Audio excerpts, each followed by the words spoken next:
Today, we're diving into a side of Thai tourism that you've probably never even thought about. It's a world of unbelievable wealth, sparkling blue water, and yeah, a billion-dollar secret that's just hiding in plain sight. All right, when I say tourism in Thailand, what's the first thing that comes to mind? Seriously, think about it. Are you picturing, busy street markets, golden temples, maybe those famous little tuk-tuks weaving through traffic? Okay, hang on to that image. Because look, while all that backpacking and temple hopping is definitely a massive part of what makes Thailand amazing, there's this other side, a completely different reality. We're talking super yachts, pulling into exclusive marinas. It's a level of luxury that's, well, pretty much in its own universe. All right, so let's get into it. We're going to pull back the curtain on this incredible yachting scene in Thailand. Where did it even come from? How does it all work? And maybe most importantly, what are the huge challenges it's up against right now? So to really get how Thailand turned into this, this playground for the super rich on the water, we've got to go back, way back. And believe me, its origins are a lot more gritty than glamorous. And here's something that might surprise you. Luxury sea travel to Thailand? It's not actually new. I mean, we're talking about the early 1900s. Places like Hua Hin were already seeing wealthy Westerners and, as the source puts it, cultured Chinese arriving by boat. So the seeds for this were planted a long, long time ago. But the place that really lit the fuse was Phuket. Back in the early 80s, Phuket was, it was known for smuggling. A bit of a dodgy reputation, right? But then 1987 happens, and everything changes. This thing called the Phuket King's Cup Regatta kicks off. It starts as just a bit of fun for some foreign expats, but it explodes into this major event. Suddenly, it's connecting all these international visitors with the mind-blowing scenery of the area, and just like that, Phuket starts to transform. I mean, the source we're looking at really nails it. It calls the King's Cup a profoundly transformative event.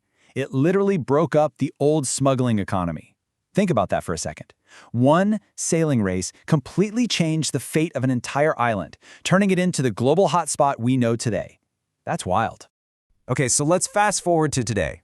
How has this all grown? Because we're way past it being just a hobby for rich people. No. This is a massive, complex economic engine that brings in some serious cash.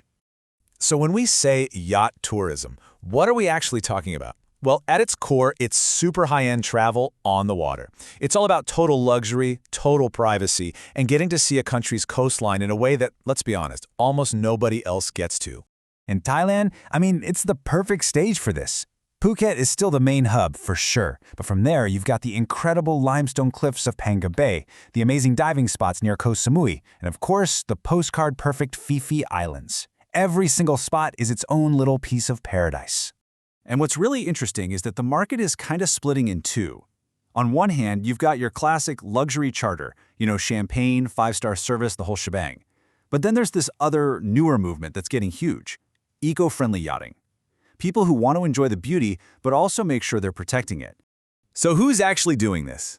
Well, the stereotype is, super wealthy, older folks. And yeah, that's still a big part of it. But it's really starting to change. Now you're seeing more families, people looking for wellness retreats, and a whole new group of travelers who are less about just luxury and more about having a really unique, meaningful experience. Okay, but here's the twist. This incredible boom, it comes with a huge catch. The very thing that makes Thailand's yacht scene so successful, its stunning natural beauty, is now under threat because of that success. You've heard this story before, right? It's that classic problem. What happens when a paradise becomes too popular? The secret gets out, and suddenly that pristine spot isn't so pristine anymore. It starts to crack under the pressure. And we're talking immense pressure. Get this. The source material points out that in peak season, you can find up to 50 yachts all crowded into just one safe bay. 50! Just picture that. It's not just a traffic jam on the water, it's a massive strain on the entire marine ecosystem. So you see the problem, right? It's a real two sides of the coin situation.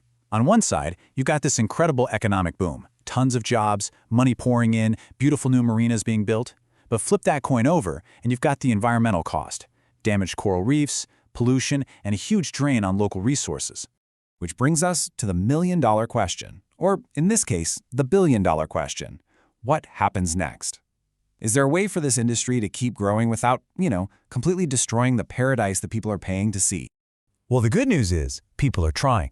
There is a path forward. We're seeing more yachts using hybrid and electric engines to cut down on pollution.